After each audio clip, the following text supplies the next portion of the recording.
Pues vamos a comenzar esto, 3-4 minutos por encima del horario previsto. Intentaremos cumplir los plazos.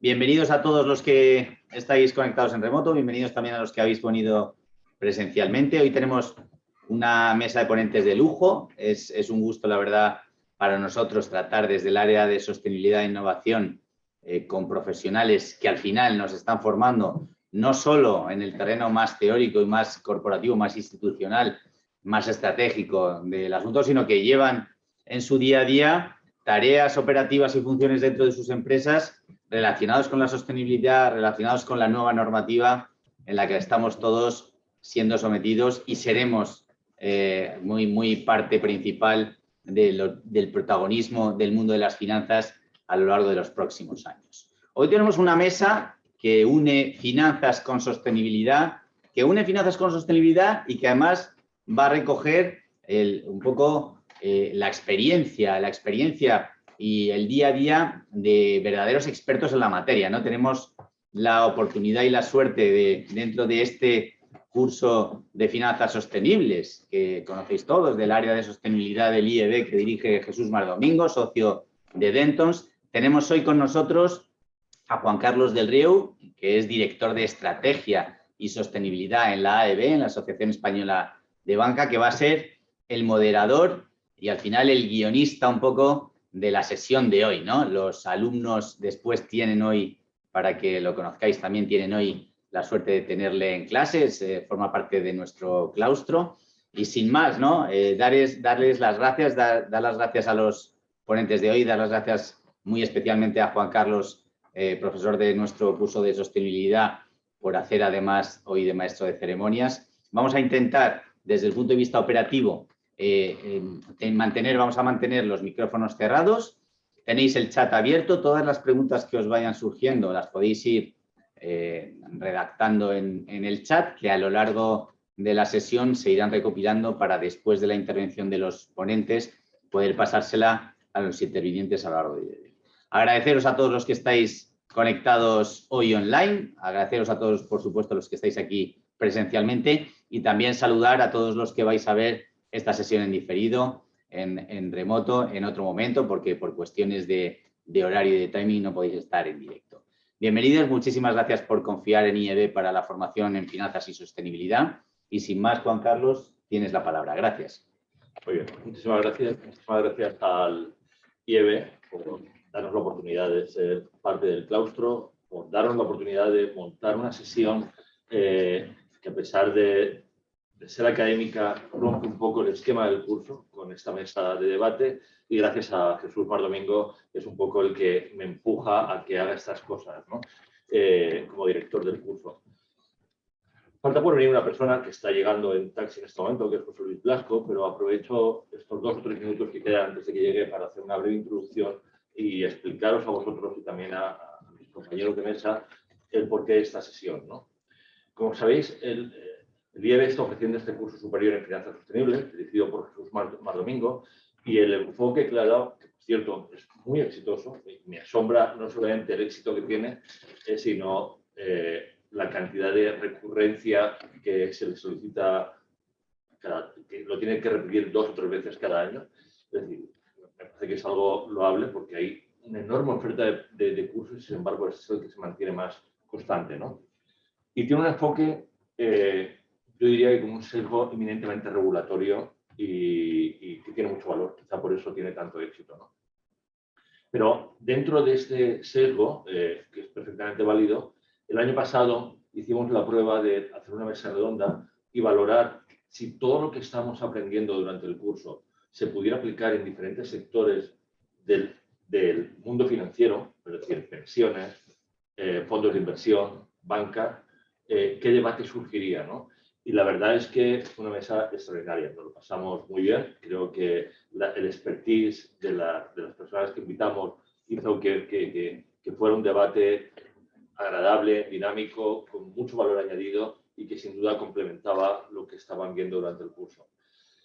Y lo cerramos, y este año, cuando hemos diseñado, bueno, Jesús ha diseñado este nuevo curso, me dijo, ¿y por qué no le damos otro segmento, ¿no? Y en lugar de volver a invitar a gente de diferentes segmentos segmentos del sector financiero, ¿por qué no invitamos al mundo de la empresa?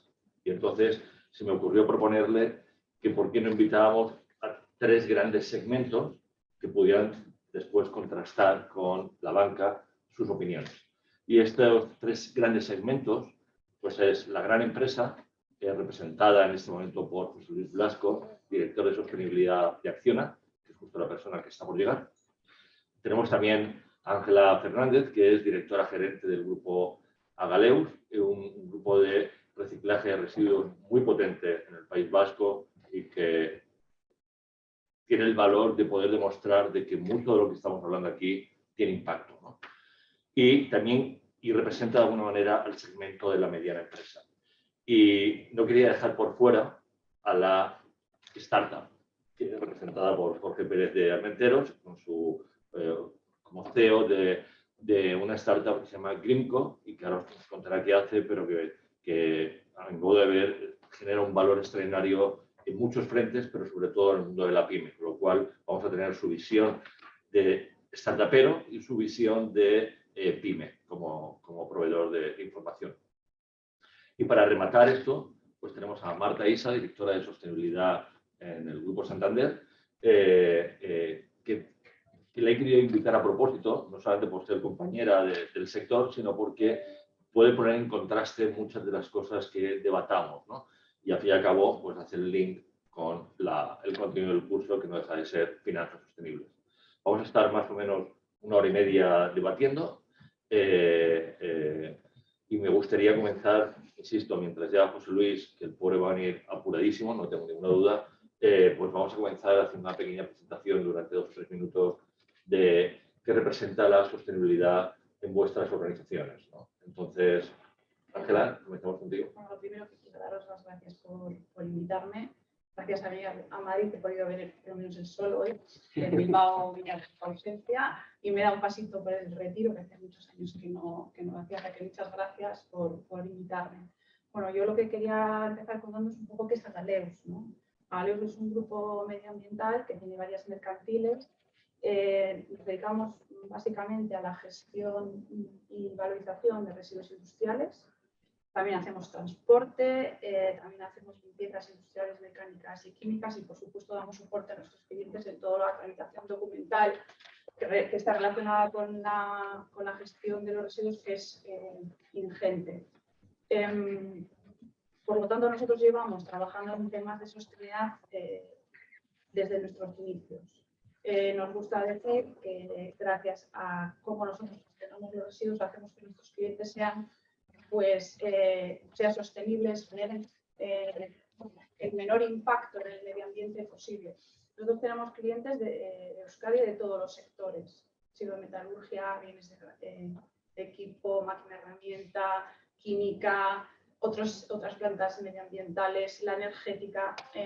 Abarcamos todo el sector industrial de Euskadi, que, si no lo sabéis, representa un 25% del PIB. La industria en Euskadi representa el 25% del PIB. Por lo tanto, si una empresa como la nuestra no existiera en Euskadi, habría que inventarla. Pero bueno, por eso ya llevamos 35 años trabajando. Desde el punto de vista de sostenibilidad, bueno, nuestro lema es Circular Thinking. Creo que nos representa, es un mensaje que cala muy bien en la organización, porque refleja el esfuerzo que estamos dando en buscarle una segunda vida a los residuos que genera la industria, ¿no? Además, tenemos que ser capaces de abarcar la sostenibilidad desde todos los puntos de vista. Y nosotros llevamos trabajando la sostenibilidad no solo desde el punto de vista de la circularidad, que es lo que acabo de mencionar, sino también de la eficiencia energética, también desde el aspecto social, que ahora también se incorpora. Siempre hemos colaborado de manera muy local, obviamente, con diferentes asociaciones que promueven el deporte, la inclusión laboral. Trabajamos con los colegios en sensibilización medioambiental, con la Agenda 2030. Puedo decir que en su momento fuimos una de las primeras pymes en Euskadi que se acreditaron con la ISO 14000. Ya queda muy lejos, pero fuimos una de las primeras. Por supuesto, hemos firmado a lo largo de los años un montón de documentos de acuerdos voluntarios con el Gobierno vasco en materia de mejoras medioambientales, porque trabajamos en la responsabilidad social corporativa. Y ya en el último plan estratégico pues hemos alineado nuestros intereses con los ODS, como no puede ser de otra manera. Por lo tanto, para nosotros la sostenibilidad es nuestra razón de ser. Y por eso creo que me habéis invitado hoy. Muchas gracias. Bienvenido, Luis. Nada. Solamente te referido el racional de esta mesa y después la introducción de vosotros. Y estábamos en la parte en donde durante un par de minutos quisiera que os presentarais y que explicarais por qué he elegido a Acciona y a Grinco, Urban Development y a Santander como empresas representativas de lo que significa la sostenibilidad y las finanzas sostenibles en España o en el mundo. Pues primero, muchísimas gracias y disculpadme por el síntoma de retraso. Yo creo que voy a poner una anécdota, ¿no? Una anécdota que es cuando yo llevo a Acciona hace 3 años y hacemos el primer roadshow. Y claro, los primeros 20 minutos nuestro IR, nuestra relación con inversores, se tardaba en explicar qué demonios era Acciona, ¿no? Porque no somos una compañía energética con un legacy de construcción, no somos una constructora diversificada en energía, que es explicar que una compañía que está totalmente diseñada exclusivamente para incorporar las ventajas de los negocios sostenibles no es sencillo de explicar.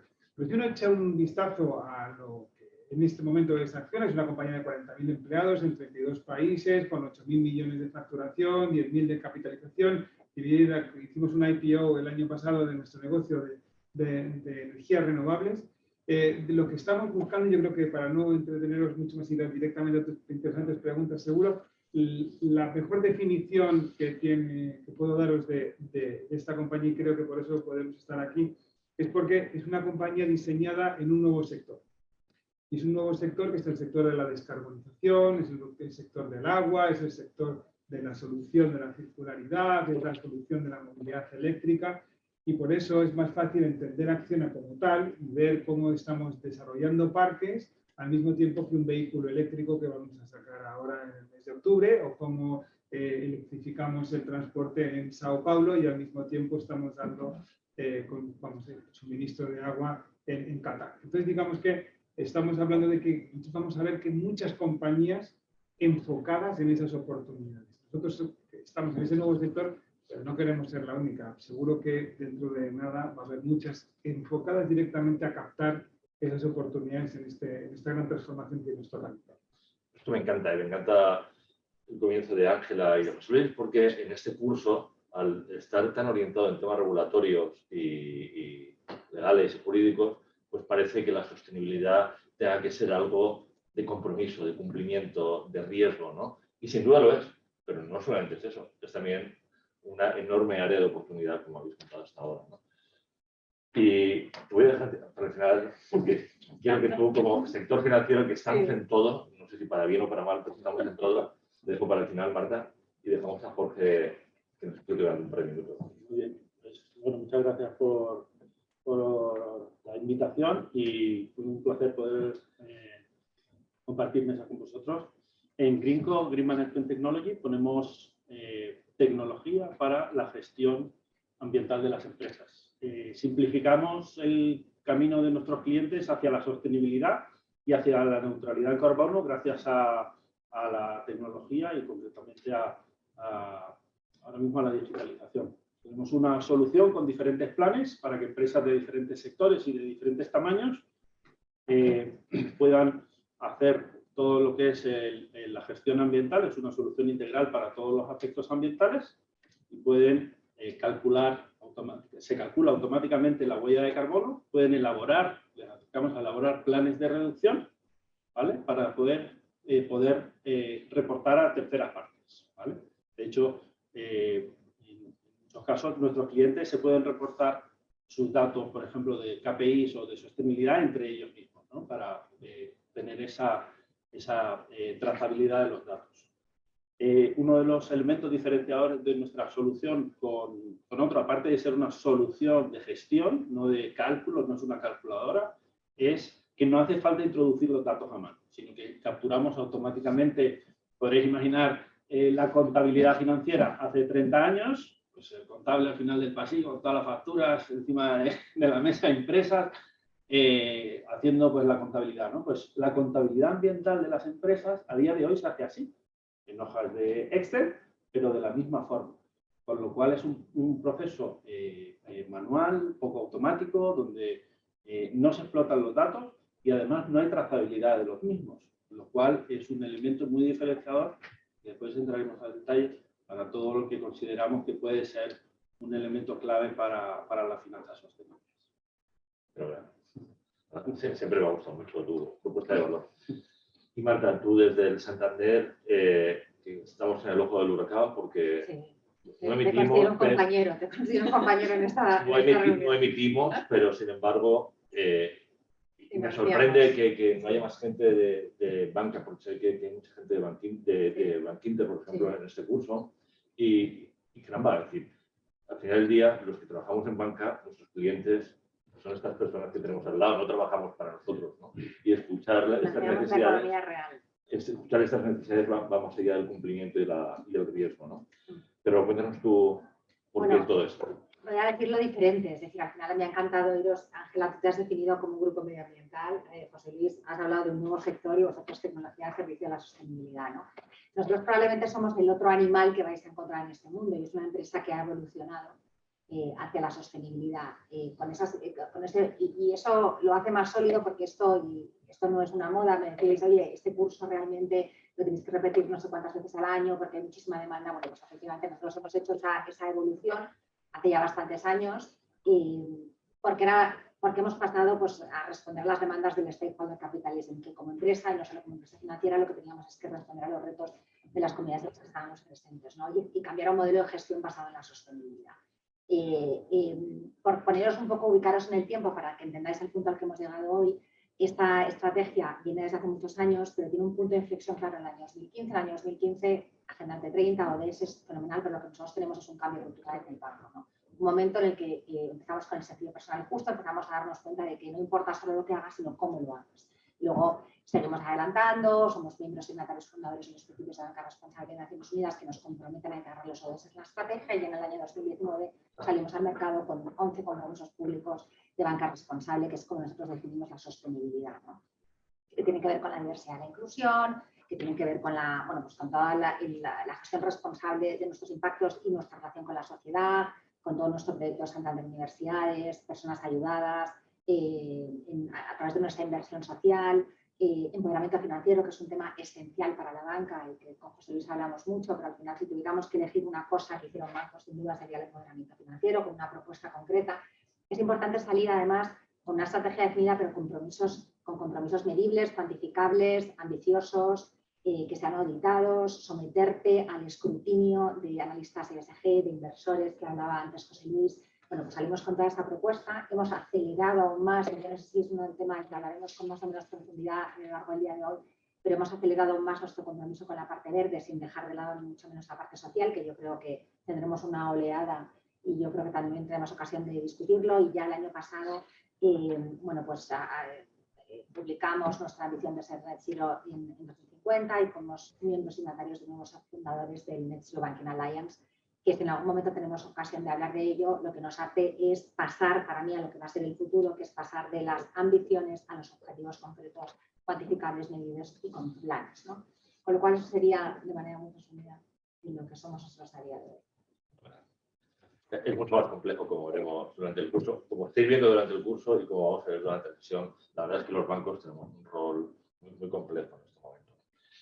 Yo, antes de pasar al debate, quisiera también como precalentamiento 3 respuestas monosilábicas sobre 3 temas claves, ¿no?, que creo en este momento. A todos se nos ha cruzado por la cabeza desde que Rusia entró en guerra en Ucrania si esto iba a afectar a la sostenibilidad o no.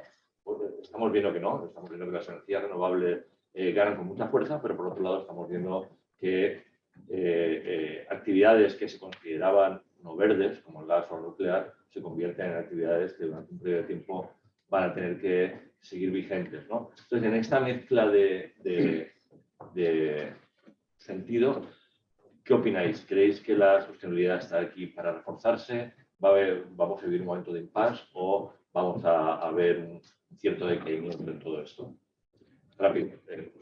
Son tres preguntas muy rápidas. Marta lo va a contestar mucho mejor que yo, pero bueno, en cualquier crisis global el sistema financiero se resiente como todos los sectores. Pero yo sí creo que si la transición energética ya era crítica antes por el impacto climático, ahora cobra otra fuerza que es la geoestratégica o geopolítica, y tenemos que hacer, la transición es más relevante todavía que antes hacia energías más limpias, aunque todavía tenemos un tiempito de nuclear y de gas. Por lo tanto, quizá es un parón para coger impulso, pero esto tendrá continuidad sin duda en el tiempo. Estamos todos de acuerdo. Eso yo sí, totalmente. Pero yo quería... Ya me conoces. Un matiz.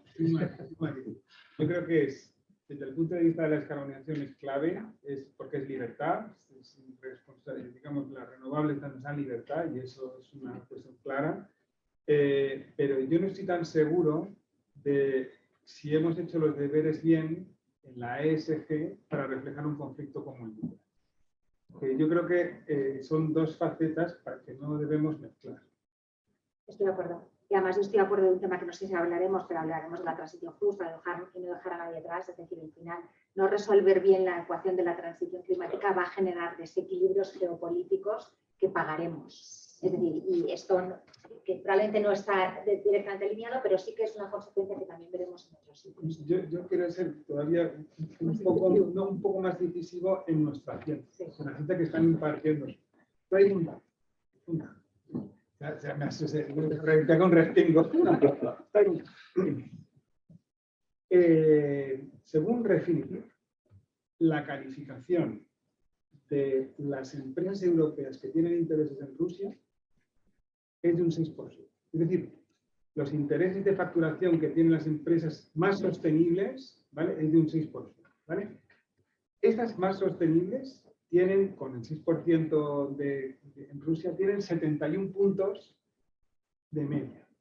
La media de todas es de 64.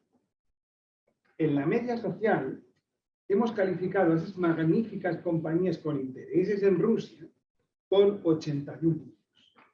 Y la media de la S social en Refinitiv es 68. Yo me pregunto, ¿son capaces los actuales sistemas de rating ESG de poder darnos una señal o seguimos bailando con digamos, con el proxy que nos permite esta pobre ciencia que llamamos ratings ESG? Porque en base a eso nos daremos cuenta de que estamos cometiendo muchos errores. Porque toda la regulación, todo lo que es, vamos a llamarle la ciencia subyacente detrás de las herramientas que seguramente nuestros participantes han estudiado y aprendido,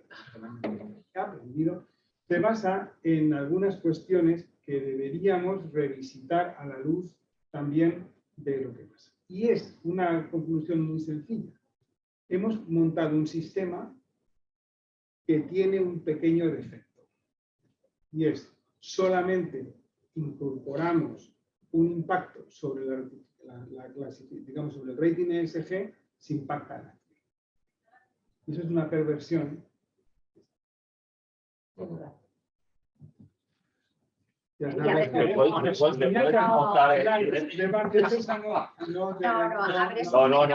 Abres un melón con los ratings ESG y la correlación de los mismos y la relación con los ratings crediticios, que con todos sus defectos, porque todos conocemos casos y ejemplos de empresas, pero que tienen al menos una mayor correlación entre ellos. Efectivamente, sí, eso es un camino por andar. Yo creo que no solamente a nivel de rating, sino a nivel de reporte de las empresas. Sí, bueno. Pues yo creo que es una cuestión para las crisis, nos ponen frente al espejo y nos tienen que hacer reflexionar para hacerlo mejor, porque este tipo de cosas nos tienen que depurar, nos tienen que ayudar a mejorar. No es una enmienda a la totalidad, sino es un aviso de cuando la brújula no nos está señalando el camino. Me quedo con esto, sí. Sí, y además, con nuestra experiencia en finanzas, pues las crisis realmente sí que destatan. Es como cuando un avión cae y se ponen todos a analizar y entonces, bueno, bueno, pues las crisis lo que hacen es intentar poner parches a que no se produzca ese mismo evento de acontecimientos que genere una crisis, ¿no? Entonces, las agencias de NSG tienen que estar en esa zona de deberes. Pero, bueno, y en ese sentido, ¿creéis que puede tirar de vuestra imaginación de nuevo, ¿no? ¿Creéis que puede hacer que algo descarrile este movimiento? Ya os habéis apuntado algo, ¿no? Si no aprendemos, pues, y seguiremos, posible que sigamos algo cojos en este camino durante la transición, ¿no? ¿Os ocurre alguna otra historia que nos pueda hacer descarrilar este ímpetu que estamos viviendo? Desde mi punto de vista, relacionado con la finanza sostenible, que sean más finanzas que sostenibles, que es que se pierda la credibilidad en algo que se está creando nuevo. Y eso es un riesgo muy grande, porque si se pierde, al final pues va a ser una mera etiqueta de que al final no se van a estar haciendo los deberes reales de la descarbonización, muy relacionados con ese camino que tenemos que hacer y tener esos indicadores que nos hagan ver que estamos en ese camino, ¿no? ¿En el sentido de riesgo de greenwashing? Sí, bueno, el greenwashing... O sea, que sean finanzas, o sea, que demos financiación que digamos que es sostenible pero que no la sea. Sí. Yo lo veo de otra, no sé si quieres aportar algo, claro, Bueno, pero yo lo veo de otra manera. Yo lo que veo es el riesgo de que no consigamos los objetivos contra el cambio climático. Quiero decir que Rusia es el cuarto emisor de gases de efecto invernadero del planeta, por lo tanto, su desempeño en los próximos años va a ser crucial, porque Europa puede poner todo su empeño, pero representa aproximadamente un 9% de las emisiones que se generan. Por lo tanto, que se puede descarrilar. Yo no hablo de finanzas, hablo del plan para descarbonizar y llegar a una neutralidad climática en el año 2050. Y pueden ocurrir, por lo que hemos visto, montones de inconvenientes. Yo creo que ahí hay siguiendo con el argumento, yo creo que el grave problema está en la desintegración. Es decir, que mientras que Europa se mantenga unida y haya un liderazgo, ese riesgo que tú planteas se puede ver mitigado, ¿no? Y podemos ver un contrapeso. En el momento en el cual pues, estamos viendo que hay elecciones en diferentes países con tendencias que a lo mejor no son tan, pues, que no cohesionan tanto Europa, podría dar lugar a que se fragmentase el compromiso climático y eso sería, yo creo que letal para la ambición europea. Yo, porque estoy diciendo, lo que ha dicho Jorge, yo, bueno, lo he dicho todos al final, yo creo que el riesgo está en que no generemos el impacto suficiente, que es lo que he dicho antes. Bueno, de hecho, a mí me gusta como lo has dicho, ¿no? Más finanzas que sostenibilidad, pero en definitiva, tal y como yo lo leo, tus palabras es que nos sigamos liando con todo esto que nos apasiona, pero que el impacto sea mucho más lento de lo que debiera. Sí, al final lo que tenemos es la urgencia, que es lo que nos provocan los informes. Y también estoy de acuerdo con lo que ha dicho José Luis. Al final la apuesta de Europa por la sostenibilidad, este tipo de liderazgo y de espacio que pretende ocupar a nivel mundial, etcétera, bueno, pues tiene bastante potencia y si por lo que fuera se viera debilitado por una fragmentación, pues al final, bueno, pues tendríamos un esquema de que cada uno hace lo que quiere. Bueno, pues ya después de este precalentamiento entramos ya en el debate, ¿no? Y quisiera arrancar con José Luis simplemente pues porque lo vamos a hacer en el orden de grande, mediana, pequeña empresa y el sector financiero recoge la pelota, ¿no? Entonces, José Luis, yo tenía el placer de trabajar con José Luis en un libro que coordinamos el año pasado. Yo creo que salió muy bien. Yo creo que a todos los estudiantes del IEB de este curso les gustaría, por el tono en el que está escrito. Pero yo me quedaría con la introducción que hicimos tú y yo, que fue bastante provocadora, ¿no? y que os la compartiré después de la segunda sesión. Pero recogiendo ese guante, esa introducción provocadora y reconociéndole a José Luis que fue parte del High Level Expert Group de la Comisión Europea para los temas de taxonomía verde, lo que me gustaría preguntarte es ¿qué ha cambiado? ¿Qué crees que ha cambiado en estos 3 años desde que tú formas parte de este grupo, desde que escribimos la introducción el pasado año? ¿Cómo ves la taxonomía? ¿Crees que con todo lo potente que es, y lo es, qué tendríamos que hacer para que fuera más fácil de aplicar, que fuera más legible? cómo ves los siguientes pasos de la taxonomía, ¿no? La marrón, la social, y una de las que, y posiblemente la más importante para mí, y me da miedo preguntártelo, porque seguramente discreparás, que es la taxonomía de transición. ¿Cómo ves todo este conjunto de cosas con 3 años en perspectiva? Muy bien, muy generoso por tu parte. Vamos a ver, yo en este momento tengo una sensación un poco agridulce. Sabéis todos que nosotros hicimos los primeros ejercicios de taxonomía, empezamos a hacer lo que tuviéramos que testar. A ver, para aquellos que os acercáis a la taxonomía, si no la tuviéramos, habría que inventar. ¿No? Necesitamos una fotografía en el año 2050 de aquello que va a sobrevivir en un proceso de descarbonización completa. Entonces, con ese espíritu, la taxonomía tiene sentido para que no tengas que estar dando explicaciones, vamos a llamarle de cuñado, ¿no? De decir que tener que estar explicando constantemente por qué una cosa es beneficiosa frente a otra, ¿no? Entonces, digamos que marcando un norte, ¿no? Generabas ese consenso. ¿Cuál ha sido el problema? ¿No? El problema es que hay una cierta muerte por éxito.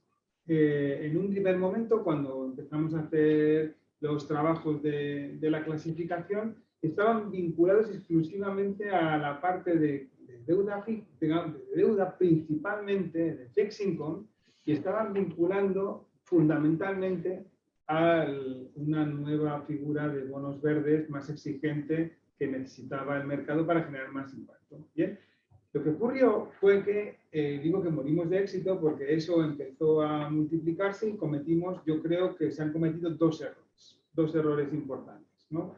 Un error ha sido el que la taxonomía no sirve para valorar empresas, ¿no? Y se darán cuenta dentro de 5 minutos, ¿no? Cuando vean que es volátil, que el CAPEX no da señal sin el revenue y el OPEX ya es una cosa esotérica. Es decir, que hemos fallado en el alcance y al querer ir muy deprisa se ha ampliado su utilización y eso ha generado muchas dudas para lo que no estaba diseñada. Y el segundo error ha sido hacer complejo el reporte. Hacer complejo el reporte, me voy a explicar. Es decir, tú no puedes poner en marcha una taxonomía, perdón, una magnitud o un KPI cuando no tienes claro tampoco el denominador. Porque hablamos mucho de que no tenemos claro cuál es el CAPEX taxonómico, pero lo primero que tendríamos que definir es que el CAPEX no es una magnitud contable. Entonces, como no es una magnitud contable y podríamos definirlo, bueno, por lo menos de 3 maneras distintas, ya tendríamos ahí un conflicto. Entonces, digamos que ya no te digo con el OPEX, ¿no? Entonces, digamos que al ampliar el espectro, para resumir, el espectro de la taxonomía ha perdido su efectividad para determinadas cosas, porque existía la necesidad y se ha aplicado de forma, yo creo que de amplio espectro, cuando es algo que tiene un procedimiento más complejo. Por otra parte, yo creo que la taxonomía ha tenido una vida muy interesante para escribir el libro, porque realmente cuando yo les digo, la primera vez que escuché la comisión, el encargo, yo no me lo creí. Pero lo digo, esta gente no es posible hacer la transformación que están planteando. Es demasiado calado. Y nadie se dio cuenta de la trascendencia que tenía la taxonomía hasta que ya estaba. Que después cuando empezaron a levantar la mano, todo el mundo, Dios mío, Dios mío, Dios mío.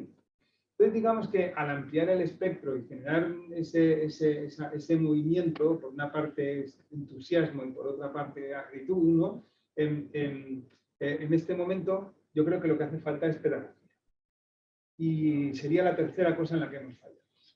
La pedagogía. Es decir, y la plataforma está teniendo el mismo problema. El problema es que no puedes hacer documentos de 700 páginas. Y no se pueden hacer otras páginas, y menos, me vais a perdonar esta UTA, para financieros. Porque, claro, los financieros no soportan aprender esas 700 páginas. Nosotros tenemos que aprendernos la CR4, pero no se pueden aprender la taxonomía. Entonces, digamos, es tan alejado del área del campo semántico de las personas que tienen que aplicarlo, que yo de por sí genero un rechazo.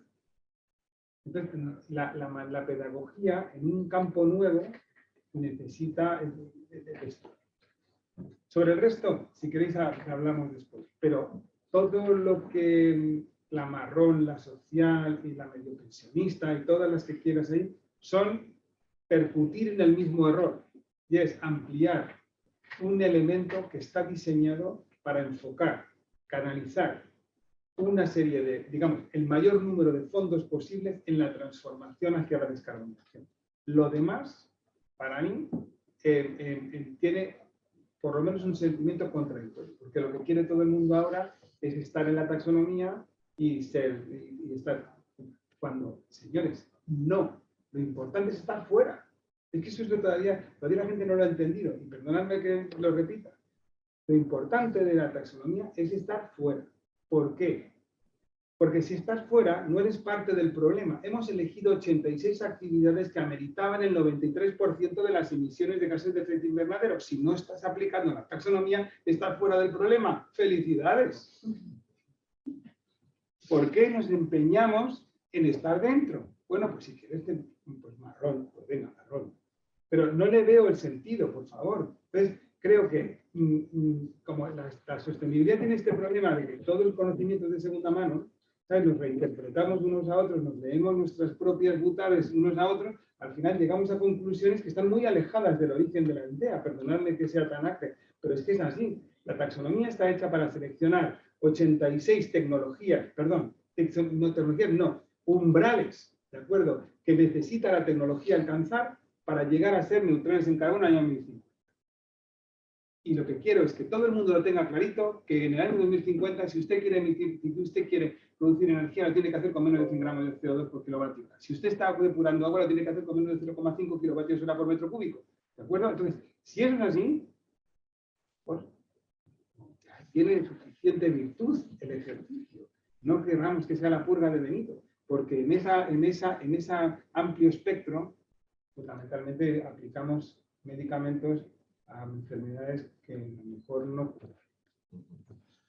Esto me da para muchas preguntas más, pero no podemos hacerlo por falta de tiempo, pero me parece que ha sido suficientemente provocador. Y ahora me gustaría que te pasen la filosofía ahora, Ángela, con una pregunta que es igualmente provocadora, en otro sentido, pero lo es, porque en este tema tan apasionante en el que estamos todos, los alumnos, los que creemos que somos especialistas en tal, y todos estamos muy complacidos, pero se nos olvida que hay un eslabón perdido en todo esto. Y ese eslabón perdido es la pequeña y mediana empresa, bajo mi punto de vista. Y sin embargo, tú eres un representante excelente, eres un exponente de lo que significa la sostenibilidad, mucho antes, incluso, de que José Luis se dedicara a estas cosas, ¿no? Bueno, pues sí que te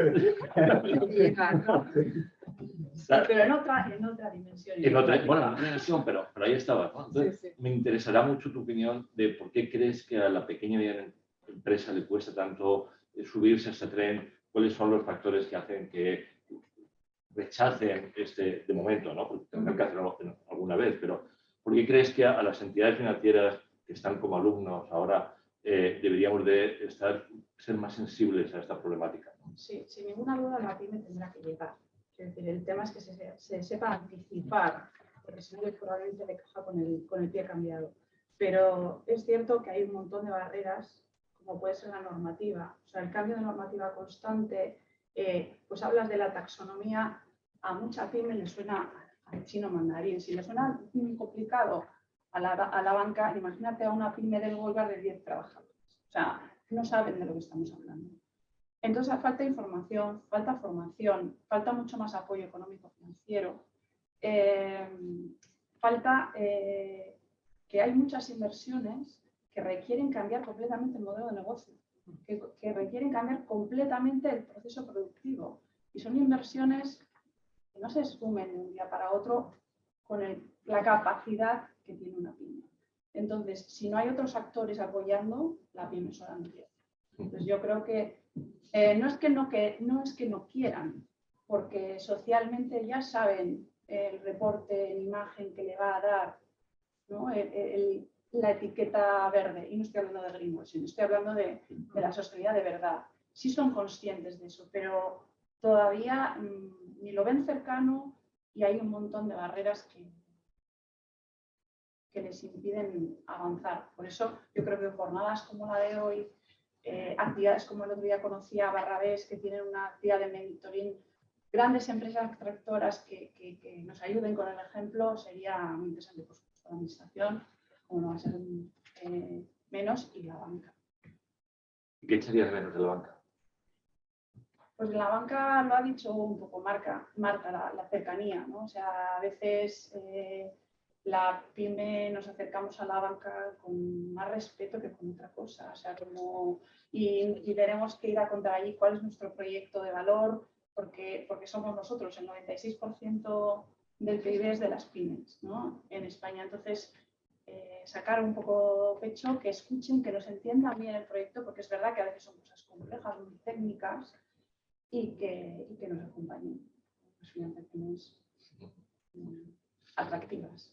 Pues le quiero dar continuidad a esta conversación con Jorge, CEO de Greenco, que nace con vocación sostenible, porque es el valor añadido, que su oferta de valor como startup y como empresa, pero me gustaría darle continuidad porque tú trabajas para pequeñas y medianas empresas fundamentalmente. Tu oferta de valor es facilitarles ser lo menos intrusivo posible, que es algo que a los bancos nos preocupa mucho. Me gustaría, dando continuidad a la pregunta de Ángela, me gustaría conocer tu punto de vista, ¿no? Es decir, ¿cómo ves a las pymes en todo este debate? ¿Hasta qué punto a ti te cuesta acercarte o todavía ves que es difícil hacer negocio con ellas porque tienen algún obstáculo, alguna dificultad que me gustaría que nos comentaran? Sí, bueno, yo creo que las pymes están todavía, excepto aquellas pymes que tienen la sostenibilidad en su ADN, están muy lejos de todos estos temas. O sea, hay una carencia de formación, de conocimiento sobre estos temas y también de recursos. Al final la pyme pues lucha para llegar a final de mes y tratar de defender la cuenta de resultados, pero evidentemente nosotros consideramos que hay tres palancas muy importantes para que se produzca la descarbonización, que es una, la regulación, la financiación y la sensibilización. Y está claro que las tres están dando pasos agigantados para que ocurra. ¿Qué pasa? Que todavía no vemos que haya incentivos y obligaciones para que las pymes lleven a cabo estos temas. Y al final, si no hay incentivos u obligaciones, no hay interés. No lo van a hacer. O sea, a una pyme, hasta que no le pongas la obligación o le des un incentivo real para hacerlo, va a seguir, pues, como decía, si no está en su ADN, en su cultura corporativa, muy difícil que lo haga. Y por eso yo creo que las finanzas pueden jugar un papel fundamental, que es darles esos incentivos a las pymes para que puedan, porque al final la transición hay que financiarla. O sea, que pues, yo creo que es una forma alinear los intereses de todas las partes para que esto ocurra, ¿no? Que es que la pyme consiga financiación para acometer esos planes de transición y que pues, las entidades financieras pues, emitan préstamos. Pero como digo, yo creo que queda todavía un largo camino. Y después, como decía, pues a través de nuestra solución lo que permitimos es reducir esos recursos necesarios, gracias a la digitalización, reducir los recursos necesarios para hacer todo este tipo de gestiones. Porque al final no hace falta saber mucho. O sea, lo que hemos hecho es una solución muy fácil, subes tus facturas, se capturan automáticamente, acercamos a elaborar ese plan de reducción y te descargas el reporte para poder darle un reporte a la entidad financiera o al ministerio o a la Oficina Española a la Oficina de Cambio Climático de Baleares. O sea, eso es también otro problema que creo que con la que las pymes se están volviendo un poco locas, que es, oye, ¿a cuánta gente tengo que empezar a reportarle este tema, ¿no? O sea, estandarización de todo este tipo de temas es fundamental, porque no podemos estar haciendo el cálculo individual, porque como soy proveedor de una gran corporación, hacer el cálculo en su sistema. Como participo en licitaciones públicas, en la oficina balear. O sea, este tema hay que trabajarlo, porque al final, si no, va a ser un poco locura. Pues gracias. Esto me ha llenado el pelo para preguntarle a Marta. Yo cuando yo me metí en esto hace mucho menos tiempo que cualquiera de vosotros, hace 3 años, como economista lo primero que se me ocurrió fue decir, y esto a lo mejor tiene una solución más fácil. Y te lo planteo de esa manera porque después quisiera que José Luis rebotara, ¿no? Pero yo pensaba, eso tiene una solución más grande, ¿no? Más fácil. Si un gobierno le dice a las grandes empresas emisoras, oye, ¿quién tiene unos objetivos a medio largo plazo, a 15, 20, 30 años, me da lo mismo? Aquí tienes unos objetivos a los que tienes que llegar. Y tú y tus proveedores tienen que estar alineados para la consecución de esos objetivos, ¿no? Y el gobierno utiliza las palancas adecuadas para que esto ocurra. Algunas veces incentivará, otras veces presionará a través de impuestos o castigos para que este cascadeo, esta cadena de valor esté alineada con los objetivos de largo plazo. Cuando se lo planteé esto, tan ingenuo, a los bancos, me dijisteis, hombre, no, claro, estás loco. Esto queremos contribuir, queremos estar ahí para estar en primera línea de la manifestación y queremos contribuir en esta transición. Y después nos dimos cuenta que para contribuir necesitamos herramientas, datos, apoyo, que el gobierno nos acompañara, que las grandes empresas y la banca pudieran tener diálogos al menos con el mismo lenguaje. Y nos estamos encontrando que es difícil, ¿no? Y pese a eso, creo que los bancos estamos haciendo una transformación formidable. Después, tu punto de vista sobre todo esto y después rebota, José Luis. Wow, no, a ver, es que se me ocurrían muchas cosas lo que comentabais, ¿no? Yo creo que teníais, o sea, yo creo que Ángela tenía un punto en esta parte de la cercanía, eso es lo que tiene que ser, es decir, entender, explicar tus necesidades financieras a una entidad bancaria que las entiende. Lamentablemente tengo que decirle a Jorge que no estamos dejando de financiar proyectos de transformación empresarial hacia la sostenibilidad, simplemente es que no nos llega. Es decir, al final yo creo que ese awareness que tú nos dices tiene que ir un punto antes. Y lo que decíais uno y lo que decía el otro. Sí que es necesario, o sea, nos damos cuenta de que, y hemos hecho numerosos estudios de mercado entre nuestros clientes para ver cuál piensan que es el papel que tiene que desempeñar el banco. Nosotros hablamos de que queremos acompañar a nuestros clientes en su transición hacia una economía descarbonizada, pero quiero saber qué es lo que piensas tu empresa o qué es lo que piensas tu particular, qué es mi papel para jugar. Entonces, lo que nos dicen es, primero, que se encuentran abrumados sobre todo ante el tema climático, es decir, se encuentran abrumados ante lo que se les impone, ante lo que se les dice que es una responsabilidad de ellos, que no saben cómo accionar, y lo que pretenden de una entidad financiera es que, además de la financiación, les faciliten ese aprendizaje, ese awareness. Nosotros, de hecho, tenemos herramientas que no son financieras y que van orientadas a ese ámbito, es decir, desde temas relacionados con la huella de carbono que Jorge conoce, o nosotros tenemos desde hace 2 años una especie como de cuestionario gratuito y validado por AENOR para valorar la sostenibilidad de las empresas, para decirles, oye, dentro de tu proceso de transformación y de integración de la sostenibilidad, ¿dónde tienes que estar?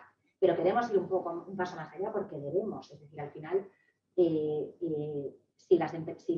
en ausencia de esos incentivos que tú decías, los bancos tomamos un papel reactivo, el cambio no se producirá. O sea, lo que nosotros queremos empezar a hacer y donde queremos empezar a apoyar en el banco, y vamos a empezar a formar, a certificar en un certificado avanzado de sostenibilidad a miles de empleados, pero sobre todo a los más importantes, es que sean capaces de iniciar ese diálogo comercial de sostenibilidad. No solo por la captura de negocio, que sin duda será estupenda, sino porque si no, no se va a producir esa transformación. Es decir, al final hay muchísimo awareness que hacer, hay muchísimo divulgación. Nosotros tenemos que entender, hablar también de divulgación, creo que es importante, y luego hay la consecuente valoración de riesgos. Es decir, al final, en los bancos lo que nos dedicamos, aquí hay un binomio tradicional, que es el binomio riesgo-rentabilidad, que está bien, y al que ahora incorporamos un trinomio, que ya no es un binomio, es riesgos, rentabilidad y sostenibilidad. Y tiene que ver con que la generación de valor no solo es puramente financiera, sino que es también medioambiental y social, ¿no? Y ese es el cambio de mindset. A medida que empezamos a integrar de manera mucho más activa los riesgos climáticos en nuestra toma de decisiones, esto es más evidente. Es decir, al final el riesgo climático tiene en consecuencia un riesgo de crédito. Y ese es el resultado final del proceso. Al final, una empresa que no esté dando los pasos necesarios en su proceso de descarbonización, al final del día, dados los compromisos que estamos adquiriendo a nivel europeo y dada la legislación, que sí que la hay en muchos sectores de actividad, en estas actividades que estaban marcadas como aquellas que había que transformar de manera, pues al final se verán penalizados, ¿no? Y eso yo creo que es lo que tiene que llevar a las empresas realmente a hacer esa transformación.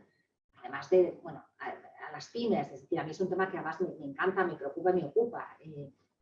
pero es la demanda. Y además hablabas tú del tema de la regulación, de cómo preocupan las empresas, es verdad, los estudios, cuando les dices a las pymes y cuando preguntas, y si quieres os digo la fuente del estudio ahora, pero cuando les preguntas, oye, ¿qué es lo que se está preocupando? Les preocupa por una parte la percepción de los clientes, que los clientes hasta ahora parecían un actor así como de segunda, los clientes ahora empiezan a ser un actor muy demandante y que se siente empoderado por su capacidad de, en sus decisiones de consumo, provocar un cambio, igual que las empresas nos sentimos empoderadas porque sabemos que tenemos capacidad de accionar y de cambiar las cosas. Lo que les preocupa primero, decía, son los clientes y lo segundo es la regulación. Pero desde luego, entre esas 5 cosas que les preocupa, entre las 4 primeras no estaba la financiación, porque no estamos recibiendo propuestas y demandas de empresas que quieren transformar su modelo de negocio en la sostenibilidad y les estamos diciendo que no. Y desde luego no de empresas pequeñas.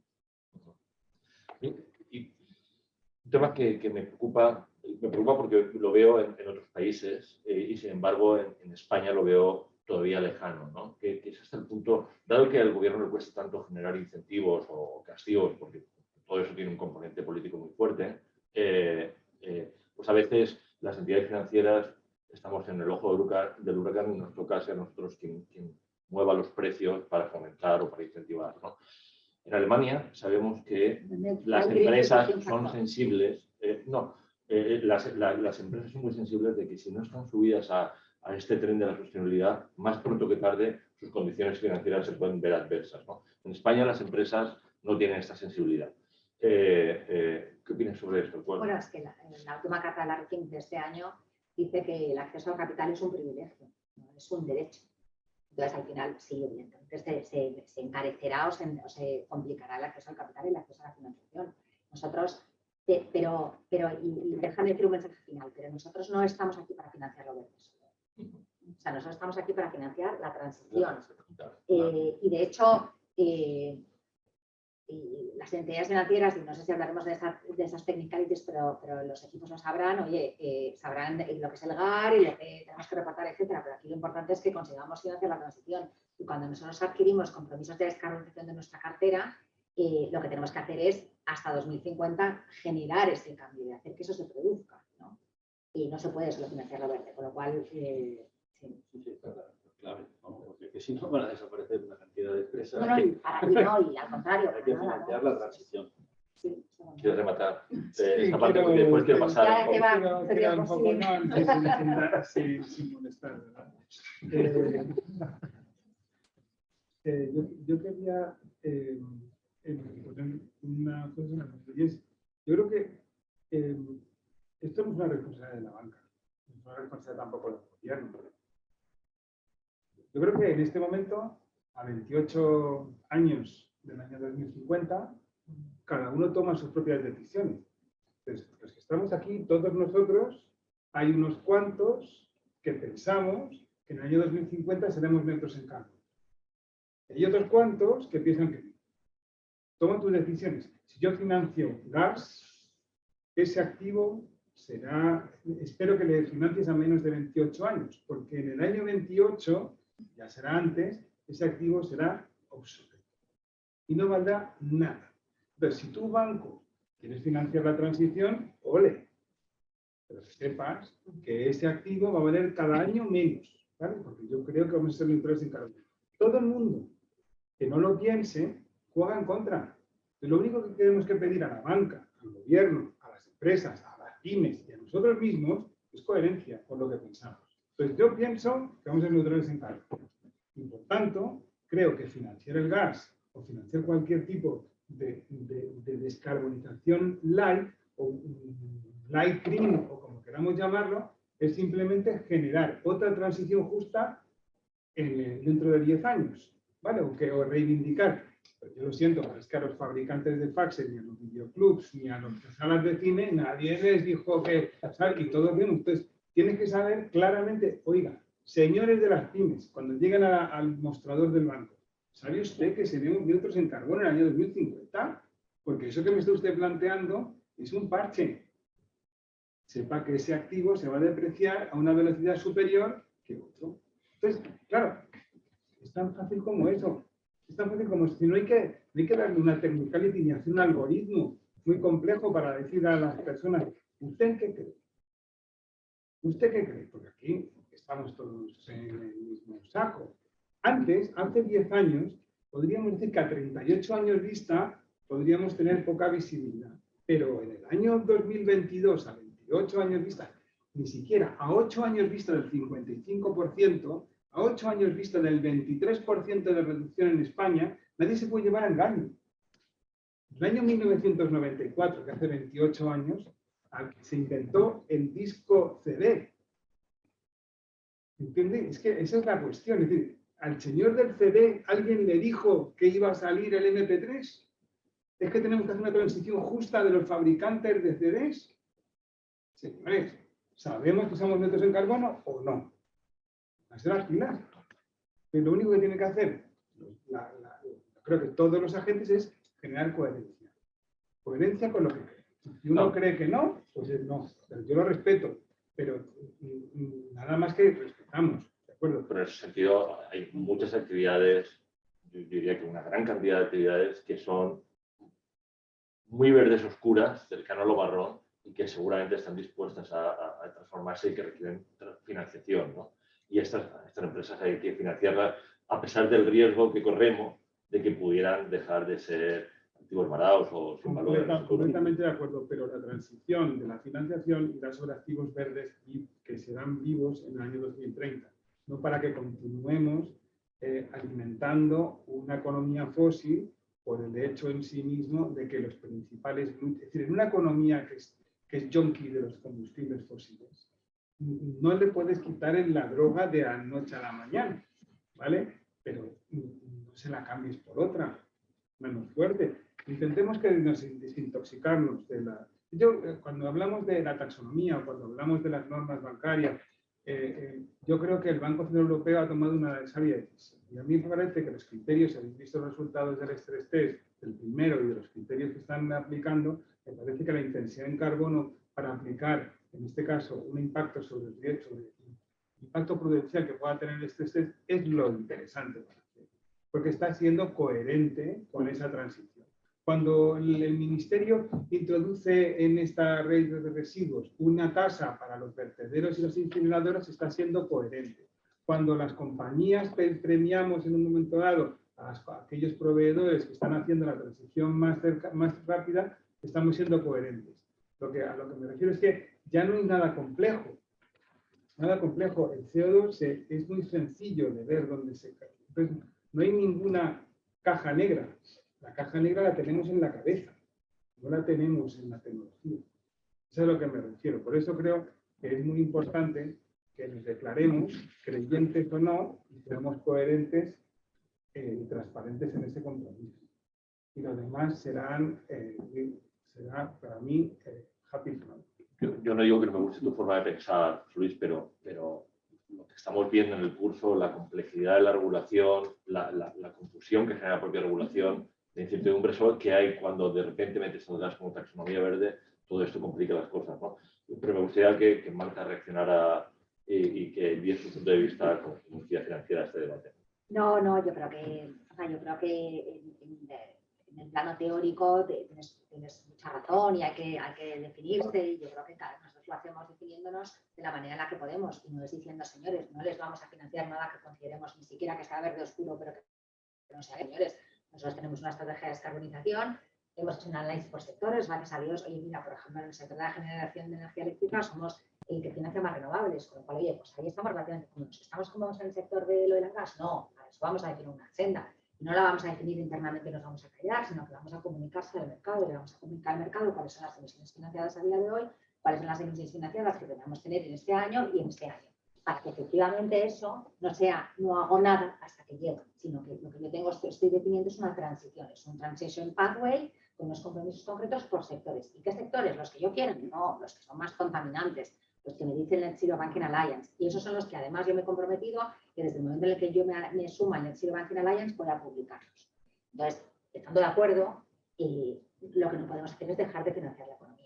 No podemos dejar de financiar la economía porque no es nuestro papel, es decir, y porque nosotros, y estoy totalmente de acuerdo contigo, es lo que decías al principio, oye, esto no es un tema de bancos o no bancos, es un tema de empresas, señores, buscan la vida, porque el riesgo de crédito para el banco de financiarles si usted no se busca en la vida va a ser mucho mayor y por tanto no va a tener esa financiación, ¿no? pero no son los bancos los que tienen que generar el cambio. Los bancos financian lo que las empresas les piden. Pero dicho eso, oye, estoy de acuerdo y hay que ver ese binomio de incentivo, castigo, porque ya estábamos hablando de castigos en forma de impuestos a la regulación, pero luego incentivo a mis empresas. Bueno, pues igual también tenemos que tener incentivos regulatorios, porque si a mí me gusta más a mis empresas no castigarlas en mi cadena de suministro, que es un poco lo que estabas diciendo, pues también me gustará que haya incentivos y yo soy evidentemente más partidaria de un Green Supporting Factor que de un Brown Supporting Factor, ¿no? Pero bueno, oye, habrá que encontrar el equilibrio y no es fácil, ¿eh? Y luego no financiamos más las pymes.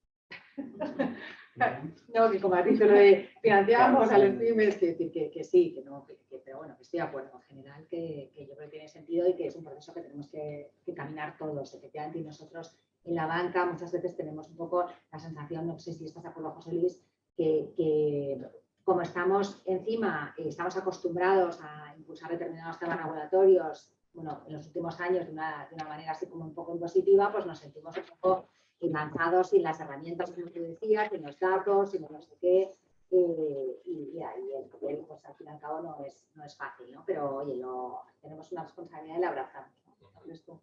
Sí, a ver, en línea con esto, voy a pasar la palabra a Ángela. Primero con esto, hay una declaración de un ex ejecutivo de BlackRock que me gusta mucho, que dice que ese es un riesgo sistémico tan grande y tan global que solamente requiere o se puede resolver con soluciones sistémicas que solamente pueden tomar gobiernos elegidos democráticamente. Entonces, porque a lo contrario, estarías haciendo un poco como de rey mago, de Papá Noel, ¿no? Eligiendo, pues, a este lo voy a apoyar, a este menos, a este se transforma, a este lo castigo. Entonces, creo que los gobiernos son los que tienen únicamente esa responsabilidad, no los bancos, no las empresas con sus proveedores, etc., ¿no? Y, sin embargo, vemos a los gobiernos un poco marcan líneas y se quedan a un lado. Entonces, me gustaría conocer la opinión de Ángela y después de vuestra reacción sobre tu empresa hubiera sido lo que es en este momento en el País Vasco si no os hubiese sentido arropados por el gobierno en algún momento o... Contundentemente no. O sea, nosotros somos lo que somos en parte por la exigencia que tiene el gobierno vasco, que es puntero en materia de medio ambiente. Sus normativas siempre van un paso más allá. En algunos momentos nos han incomodado porque el libre comercio es lo que tiene. Si yo tengo unos requisitos por encima de mi competencia que está solo a 50 kilómetros de mi límite, pero eso nos ha hecho ser lo que somos. Hemos conseguido dar más valor a nuestro cliente y generar mucha más confianza porque nuestras tecnologías están más desarrolladas y eso es un punto que ha sido muy relevante. Y el gobierno además lo ha hecho apoyando económicamente. Nos ha subvencionado proyectos de I+D, nos ha subvencionado inversiones en materia medioambiental. Como ya he comentado antes, promovía los acuerdos voluntarios para cualquier cambio en su momento. Quemábamos fuel allá por el año 80, en la caldera de vapor, pues evidentemente se transforma a gas natural. Bueno, hablamos de gas, pero antes se quemaba fuel. Entonces, sin ninguna duda, el gobierno vasco ha contribuido muchísimo a que nuestra empresa es lo que es. Pero también te lo digo que desde el conocimiento que tiene la administración en Euskadi, de que somos muy importantes para ellos. La industria es muy relevante, vuelvo a decir, el PIB en Euskadi, el 25% es industrial y el residuo se genera allí. Por lo tanto, tiene que haber una planta como la nuestra que transforme ese residuo peligroso, en el 90% de los casos, en un residuo no peligroso o en un recurso que se pueda volver a reintroducir en la cadena de valor, en cualquier actividad industrial. Entonces, la respuesta es completamente no seríamos lo mismo. Tenemos nuestros males o menos, como cualquiera tiene con la administración, pero sin duda. Es que nosotros desde la banca, voy a dejar que Marta lo explique mejor que yo, pero desde la banca y en particular el Santander y en la EVE reclamamos un poco más de que el gobierno nos arrope un poco más, ¿no? Consideramos que podríamos ir más deprisa, no es una cuestión de no hacer, sino de velocidad. Si el gobierno facilitara de alguna manera el consenso entre el sector privado, entre nosotros, el sector financiero y lo que el gobierno desea. Y si facilitara esa conversación, avalara el consenso, posiblemente sería mucho más fácil para las empresas saber cuándo hay que solicitar financiación. Para los bancos sería mucho más fácil decir, claro que te la doy porque estamos todos alineados. Y sin embargo, cuando dejas tantos espacios muertos, se nos complica la situación, ¿no? Marta. Bueno, yo creo que sí. Además, de hecho, o sea, los hechos me remito, ¿no? Una de las cosas que nosotros hemos detectado cuando los fondos europeos, en este caso, vienen muy marcados hacia la sostenibilidad y hacia la integración y cohesión territorial en el caso de España, etcétera, una de las cosas que detectamos y que nos preocupan a todos es el no uso de esos fondos. O sea, el que las empresas realmente no acuden a ellos, ¿no? Y de hecho, nosotros en el banco lo que hicimos es una plataforma con KPMG y con Localivo, porque es una consultora, para decirle a nuestras pymes, oye, y además esto es gratuito, métete, di el tipo de pyme que eres y verás qué subvenciones o qué ayudas o qué apoyos son susceptibles de que acudas a ellos, ¿no? O sea, al final en temas, y ya no te digo financiación a las empresas, pero en temas banales, más de banca minorista, como puede ser en las reformas de eficiencia energética, que yo creo que es un tema del que querías hablar y que igual hablamos con más detalle luego, oye, los incentivos hasta ahora no han funcionado. O sea, no han funcionado pues porque no han venido. Entonces sí que es cierto que nos sentimos así un poquito en primera línea. Nosotros tenemos que definir unas sendas de descarbonización, pero el gobierno no ha definido unas sendas de descarbonización sectoriales. Es decir, nosotros tenemos que decir, oye, vamos a dejar de financiar esto, pero aquí no se está diciendo cuál es la senda de descarbonización para determinados sectores, ¿no? Se están definiendo objetivos e hitos o ambiciones a largo plazo, pero no sendas, que es muy importante, ¿no? O sea, cuál es el camino el que tenemos que seguir para evitar que esto sea un... Entonces sí, bueno, nosotros echamos de menos quizá un poquito ese apoyo que nos lleve a todos ir de la mano, porque además pensamos que el impacto será mucho más fuerte, ¿no? Si no somos unos cuantos, sino que somos todos conjuntamente, ¿no? Creo, o sea, al final todo esto es relativamente, o sea, esto es una especie de urgencia relativamente novedosa, excepto para las personas que desde hace muchos años trabajan en esto, ¿no? Y ahora es cuando se ha extendido este conocimiento al resto de la población y se ha extendido un poco la urgencia. Pues yo quiero creer que esa solidez de los compromisos adquiridos, esa consistencia que tú pides, acabará demostrándose, porque si no, el resultado no será el que queremos. La tiene que demostrar las empresas, las entidades financieras, el gobierno, los reguladores, etcétera. Yo harto de decir lo del Green Supporting Factor, pero no es que yo espere que el BCE, apoye este tipo de financiación, pero sí que es cierto que nosotros lo que queremos es fomentar o promover ese cambio. O sea, nosotros en los productos que tenemos ahora mismo en cartera, que son productos que consideramos verdes y en los que en algunos casos estamos bonificando el perfil de financiación, lo hacemos y encantados de hacerlo contra nuestro propio retorno, porque pensamos que la rentabilidad de este producto está en el retorno financiero, pero también en el retorno del impacto social, ¿no? En este caso, si queremos descarbonizar nuestra cartera hipotecaria, pues bonificaremos una hipoteca con un determinado certificado de eficiencia energética. Pero eso lo estamos haciendo nosotros. Es decir, que al final, si entendiéramos que el interés común es eso, pues habría un incentivo mayor, ¿no? Igual hay que estudiar planes, pues igual habría, oye, esta financiación pues tiene un menor consumo de capital. La financiación tiene lo que sea. También creo que Toma un poco en contra de las decíamos, Luis, de nuestra hablamos de responsabilidad, penalizaciones, pero No, en absoluto. Yo creo que esto solamente lo podemos hacer entre todos. No se van a poder, no lo van a hacer unos y otros, ¿no? Esto lo hacemos entre todos, ¿no? Yo creo que hay una oportunidad perdida. Yo creo que el gobierno, las administraciones públicas en general, yo creo que tienen una responsabilidad de armonizar y de poner y de sentar alrededor de la mesa a los agentes para que actúen coordinadamente. Creo que en los fondos no se ha obrado con esa, digamos, en lo que es el diseño yo no diría del reparto, yo llamaría implementación, que es una cuestión distinta, ¿no? Pero es un matiz relevante. Para implementarlo necesitas los diferentes niveles de la administración presentes, necesitas las empresas, necesitas los tecnólogos, necesitas los bancos, y yo creo que se ha pecado en ciertas ocasiones, a lo mejor por la premura, por los tiempos, vamos a ponerle todos los peros que uno quiera, pero se ha desaprovechado algunas oportunidades de armonizar a todos los agentes que tienen que actuar de una determinada forma, ¿no? Y creo que eso genera ineficiencia, simplemente ineficiencia. Y yo sí que quiero poner encima de la mesa, pues, el caso alemán, por ejemplo, con la eficiencia energética y el papel de la banca para vehicular el esfuerzo transformador, o otros países que miramos muchas veces con envidia de cómo cuando se ponen o se sincronizan diferentes elementos o roles sociales en favor de una causa, somos mucho más eficientes que si vamos cada uno no le quito ni un pero a la cosa. Otra cosa es que para poder hacer eso todo el mundo tiene que ser coherente con nosotros. Sí, sí, claro. Pero es verdad que, por ejemplo, el tema de COVID y los préstamos chicos son un ejemplo claro. Es decir, los planes de ayuda del gobierno a las empresas no eran los más grandes de Europa, ni mucho menos. Es decir, en términos de liquidez, de volumen, de apoyo a las empresas. Y llegaron porque hubo un alineamiento y se dijo, señores, esto lo van a repartir. En este caso los bancos, pero me refiero que alguien que tenga la granularidad, la llegada, que es y el apoyo, o sea, y ha sido de las líneas que sacaron los diferentes países, sin ser la más voluminosa, sí que ha sido la más usada.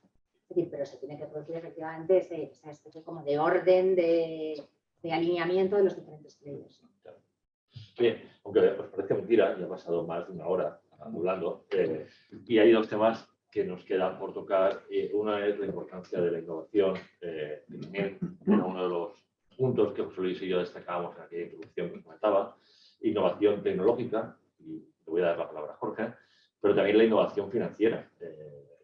Entonces, comienzas tú, Jorge. ¿Qué importancia tiene la innovación, la digitalización en tu oferta de valor, en tus propuestas con tu empresa, ¿no? Y después nos cuentas tu experiencia, por favor. Sí, pues, mira, esto para nosotros, cuando empezamos con el proyecto de Greenco, que venimos de multinacionales, donde se hacían todos estos reportes a mano, como decía antes, para nuestra sorpresa, cuando salimos al mercado, uno de nuestros primeros clientes, y que sigue siendo cliente, es Siemens Energy, ¿no? Entonces, claro, te das cuenta que una gran multinacional con una presencia global está interesado en tu software, dices, o sea, estamos en la prehistoria en todo el tema de la gestión ambiental y el cálculo de la huella de carbono, ¿no? Para que una empresa tan avanzada como puede ser Siemens, pues esté interesado en nuestro software. Y para nosotros la digitalización, en función de quién sea nuestro cliente, nuestro usuario, vemos que tiene diferentes beneficios, ¿no? Para clientes como los que estoy comentando, como Siemens, grandes corporaciones con un técnico de medio ambiente con gran conocimiento de estos temas detrás, tiene pues esa eficiencia, ganan eficiencia en todos los procesos, gracias a nuestro software, reduciendo los recursos necesarios en temas más de reporting y poder liberar esos recursos para poner esa materia gris en elaborar en lo realmente necesario, que es elaborar esos planes de reducción, ¿no? Y después, por otro lado, en las pymes, lo que vemos es que la digitalización lo que le facilitamos es acceder a hacer todo este tipo de cosas, ¿no? O sea, no hacen falta grandes conocimientos para empezar a hacerlo, gracias a esa facilidad que da la tecnología y la digitalización, ¿no? Por lo cual yo creo que es un elemento clave, una de las palancas claves, pero sin duda alguna lo que tiene que haber es gente convencida en querer hacer esto, ¿no? Y ser coherente con todo este plan. Y estamos viendo que al final también la digitalización lo que nos está permitiendo es, por ejemplo, a través de empresas con las que colaboramos, como AXA Seguros, es estandarizar estos procesos de una forma que todos los datos, todos los cálculos sean de una forma estandarizada y homogénea para después poder también elaborar esas comparaciones entre empresas de diferente, o sea, de tamaño similar y de sector similar, ¿no? Porque al final otra de las cosas con todos estos temas es que pues puedes calcular, reportar tus KPIs y nuestros clientes terminan de hacer los análisis y dicen, bueno, ¿qué tal lo hago, ¿no? Y al final no tienes contra qué compararte, ¿no? Entonces yo creo que eso, la digitalización va a ser fundamental para hacer este camino.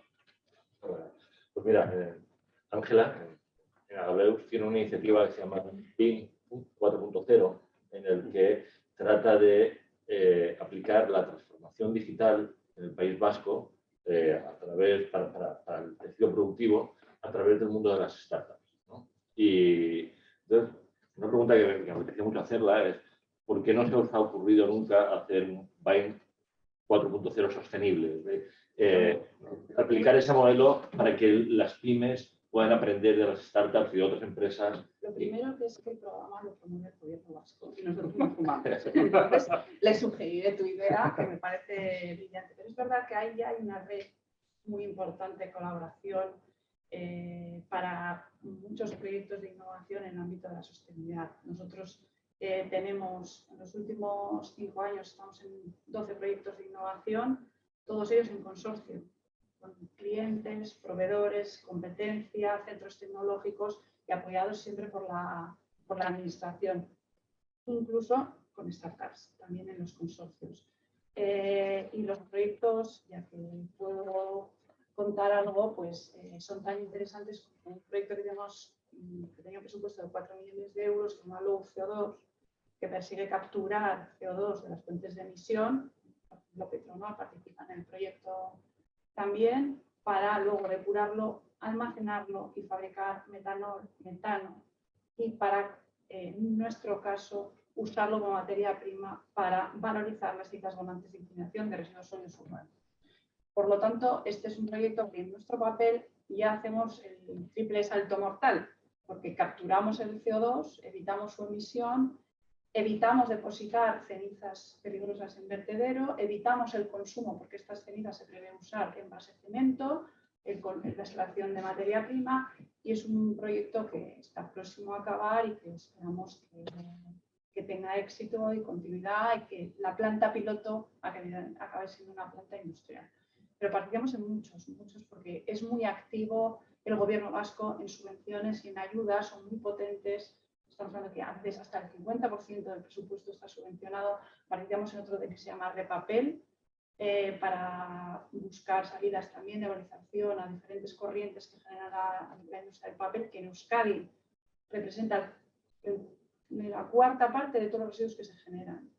Y hay, pues, en los DRECS, los licores verdes, no tienen todavía solución. Una parte muy compleja que tenemos nosotros es que estamos presentes en los residuos peligrosos complejos. O sea, nosotros no valorizamos papel, cartón, o sea, estamos en lo complejo, ¿no? Lo que está a la cola de todas las políticas europeas en cuanto a objetivos. Por lo tanto, hay que sacar pecho, porque estamos poniendo mucho esfuerzo, recursos, tiempo para ser una pyme en esta materia. Y podría seguir, porque estoy diciendo que hablo de 12, pero es que aquí me vengo arriba, saco pecho, y son proyectos que son muy interesantes, aplicando tecnología de inteligencia artificial para separar vidrio de cenizas de fondo de incineración. Bueno, tenemos muchos proyectos muy interesantes. ¿Y crees que estos proyectos podrían ser escalables? Porque yo creo que hay 2 o 3 palabras claves, ¿no? Cohesión, transición y escalabilidad, que sería otra, ¿no? Es que perseguimos nosotros, como PYME, no somos un centro tecnológico, o sea, lo que procuramos es buscar soluciones alternativas a nuestros modelos de tratamiento actuales. Por lo tanto, perseguimos, nuestro objetivo final es que se pueda implementar en nuestra planta. Yo no voy a, bueno, podría patentar, pero nuestro objetivo no es un royalty. Nuestro objetivo es integrar esto que estoy desarrollando en nuestros propios procesos y marcar una diferencia con la competencia. Porque al cliente valora muchísimo que en vez de una D, que es de destruir, le des una R, porque aporta valor, porque estás demostrando que estás en esto de descarbonizar en la economía circular, y para nosotros es un empeño y tiene que ser escalable, y para eso trabajamos. Nos quedan 10 minutos. El último tema que quería hablar, o sea, me encantaría escucharos también a vosotros, porque además tengo 2 preguntas para José Luis y para Marta ligadas a la innovación, pero creo que las voy a juntar con el último tema. Porque si José Luis ha comenzado fuerte, pisando fuerte, con una cierta polémica, me gustaría que acabara de la misma manera, ¿no? No lo vas a poder evitar, porque además de que me gustaría que hablaras unos segundos sobre innovación, me gustaría que nos dijeras si concibes la sostenibilidad sin impacto, ¿no? Hasta qué punto, ¿qué opinas del boom de los criterios ESG, que ya has dado una pincelada al principio? ¿Crees que estamos en una forma, crees que es adecuado avanzar con incrementalismo en lugar de hacerlo de una forma un poco más atrevida, ¿no? Impacto, atrevimiento, boom de criterios ESG, innovación, y después cerramos con Marta. Muchas gracias. No, voy a intentar ser políticamente correcto. No, por favor, que te ayudas a mi argumento para necesito que me des. Bien sabéis lo que pienso. Yo creo que hay 2 cuestiones que tenemos que tener. La innovación nadie se le va a ocurrir hacer una mejora que emita más CO2. Nadie va a que produzca más residuos. Tenemos que definir que toda la innovación requiere de ese filtro y eso yo creo que va de suyo. Ahora bien, donde nos encontramos en la gran oportunidad es que Europa ha decidido reindustrializarse con economía cero carbón, que eso es lo que ni las pymes se dan cuenta, que quieren pañitos calientes y cuantitos para que pasen estos 20 años, cuando lo que queremos es acelerar a toda pastilla, porque si nos dormimos y no somos capaces de hacer la transformación en los próximos 8 años, no os preocupéis que ya vendrá un chino, un americano o un peruano a quitarnos la tortilla. Entonces, lo que está intentando la Unión Europea es decirle, señores, voy a poner aquí 400.000 millones de euros para tomar una posición de reindustrialización para que no se quede Europa como si fuera el parque temático, el parque geriátrico del mundo en el año 2050. Y eso es lo que nos jugamos, ¿no? Entonces, digamos que nos jugamos más allá. Creo que la innovación en Europa y en España tiene una multitud de retos en este momento que requieren atención y que yo estoy totalmente seguro que la van a hacer. Pero yo voy a poner uno, ¿no? Es decir, voy a poner uno encima de la mesa. Mira, nosotros tenemos una huella de carbono de 163.000 toneladas, ¿vale?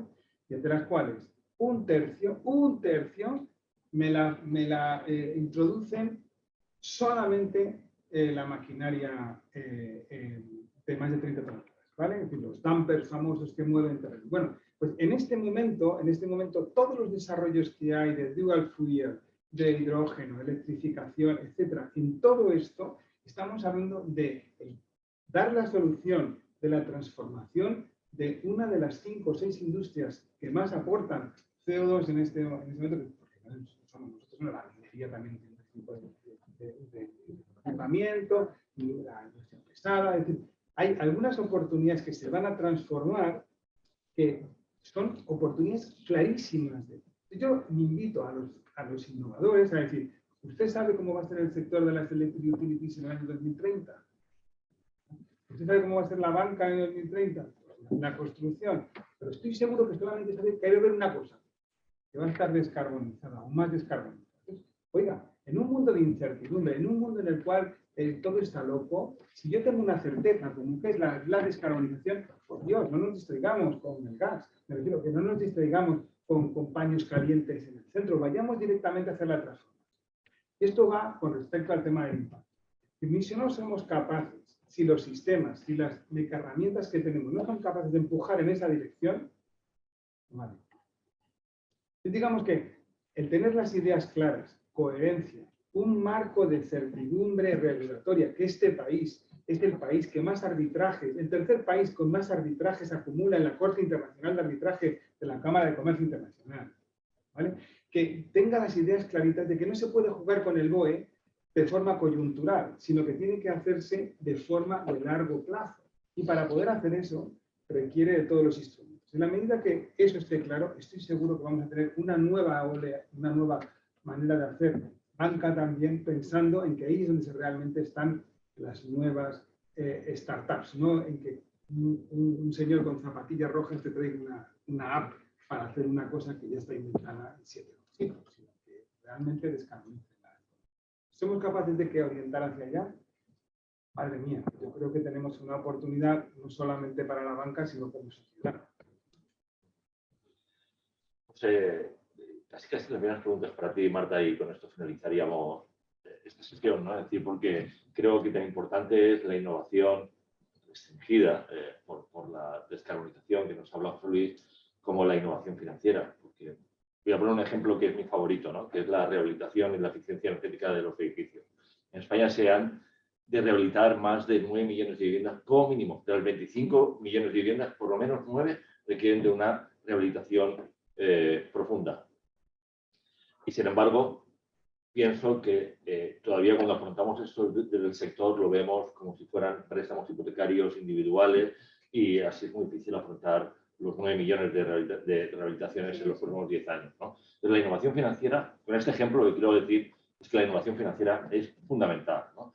Entonces, me gustaría que finalizaras como José Luis esta sesión hablando un poco de cómo veis la innovación financiera, cómo lo estáis gestionando en el banco y de qué manera pensáis que desde el sector en el que trabajamos podemos generar un mayor impacto para poder acelerar esta transformación. Sí. Mira, a mí me encanta también el tema de la rehabilitación, o sea, que ahora déjame que hable un poquito de ello, pero mucho. No, iba a decir también por ser ácida, que además lo tenía aquí apuntado porque, bueno, pues en el último informe del IPCC la vicepresidenta decía, vamos a tener que empezar a decir que la tecnología o la innovación es lo necesario, porque ya la tecnología no es una excusa. Yo ya decía, para todos los sectores tenemos tecnologías que nos permiten reducir la mitad de las emisiones en 2030, lo que nos hace es hacerlo escalable, realmente rentable. Pero oye, ya con la tecnología que existe ya podemos hacer mucho, ¿no? En términos de innovación o de lo que estamos haciendo en los bancos, contabas el tema de los edificios, por ejemplo, esto es fundamental y además es un tema al que nos hemos enfrentado en muchos retos, como bien sabes, ahora con el estrés test europeo, porque el estrés test un poco ponía el foco también en los riesgos físicos que están asociados a la cartera hipotecaria de los bancos, ¿no? Y constatando el hecho de que es el 30% de las emisiones, el 25% del consumo, el 30% de las emisiones o a la inversa, solo el parque residencial en España, que además está masivamente concentrado. A ver, el 85% de los edificios residenciales en los que todos vivimos, el 85% tiene una certificación inferior a E. Solo el 15% de los activos tienen certificación de eficiencia energética porque la regulación ha venido muy pronto, etcétera. Y entonces intentamos a matacaballo ir un poco con todas estas cosas y gestionarlas, ¿no? Yo creo que aquí, a la hora de proporcionar la financiación, la innovación consiste en hacer posible que se mueva y que se traccione eso que nos estaba produciendo, ¿no? Y entonces en incidir en los puntos de dolor de por qué hasta ahora nos estaban financiando, por ejemplo, en el tema de la rehabilitación de eficiencia energética, porque nos estaba produciendo la financiación. Entonces, eso quiere decir para empezar, tener este carácter como un poco divulgativo en el cual estás explicando, y esto nos lo permite la inteligencia artificial y las nuevas tecnologías, tú hablas de la digitalización, en la cual tú le ofreces al cliente la capacidad de entender, oye, qué tipo de inversiones puedes acometer, en este caso, por ejemplo, en tu vivienda, cuál es el retorno en términos de ahorros por el menor consumo o la mayor eficiencia energética, cuáles son las subvenciones a las que puedes acceder, cuáles son los partners que te podrían permitir hacer una solución llave en mano. Es decir, que te permita realmente dar una oferta de valor a tu cliente. Si no, si yo espero a que mi cliente venga y me diga, oye, yo he visto que la rehabilitación de eficiencia energética es positiva, nos despedimos porque eso no va a ocurrir. Por lo cual yo creo que los bancos tenemos que ir por esa línea. Eso es innovación, sin ser innovación financiera, pero es innovación de producto, porque incide o debería incidir en los puntos de dolor, ¿no? Entonces, bueno, nosotros estamos intentando ir por esa línea y luego, y te he puesto un caso muy concreto, que es el caso del que tú me traías a colación, ¿no? Pero luego tenemos que innovar de las muchas maneras. Tenemos que ser capaces, nosotros cuando afrontamos, de acuerdo con la taxonomía, lo que consideramos verde o no es verde, pues fijamos una serie de criterios. Pensamos en productos que son taxonómicamente alineados desde el principio, pues lo que sea la hipoteca verde que os decía, pensamos pero tenemos que pensar en el grueso de la financiación que concedemos los bancos. La financiación que concedemos los bancos es o finalista, y entonces ahí puedes ver el alineamiento taxonómico, o generalista. Y la mayor parte de la financiación es generalista, es decir, yo voy a dar a empresas para financiar su circulante. Entonces, tenemos que ser capaces de mover a las empresas en lo que es la mayor parte de su financiación, que es una financiación generalista sin uso específico, para que sea sostenible. Yo creo que ahí los que estamos vinculados a la sostenibilidad, que son que entiendo que los habéis visto, que tienen que ver con la bonificación o penalización de una financiación en términos de precio en función del compromiso de sostenibilidad del acreditado, ¿no? Entonces, eso que es una cosa muy masiva o que empieza a ser como muy instalada en las grandes empresas, yo creo que tenemos el reto de llevarla a las pequeñas empresas y desde luego a las UGEs, ¿no? Yo creo que también estamos trabajando en ello. Forma parte también de incluir la sostenibilidad en el discurso comercial, es decir, que al final eso es una cosa en la que bueno, pues yo creo que es el siguiente paso en la innovación, que para mí es una cadena tractora bastante importante, porque al final estos préstamos por definición, si están bien estructurados, que también es un reto y hay que evitar cualquier riesgo de greenwashing, si están bien estructurados, están orientados a generar un cambio, ¿vale? Entonces, a generar pequeños avances en las empresas a las que se los concede. Yo creo que es otra herramienta de innovación que tiene bastante sentido. Estupendo. Pues os voy a robar 2 minutos más porque esto a veces me gusta hacerlo, otros no, pero no quiero acabar así de una forma tan brusca y quisiera también darle paso a todos durante unos segundos, ¿no? Y me gustaría que os pusierais en el año 2030, ¿no? muy difícil que sea anticipar ese futuro, incluso para la banca. Pero nos volvemos a reunir dentro de 5 o 8 años aquí en el IEB.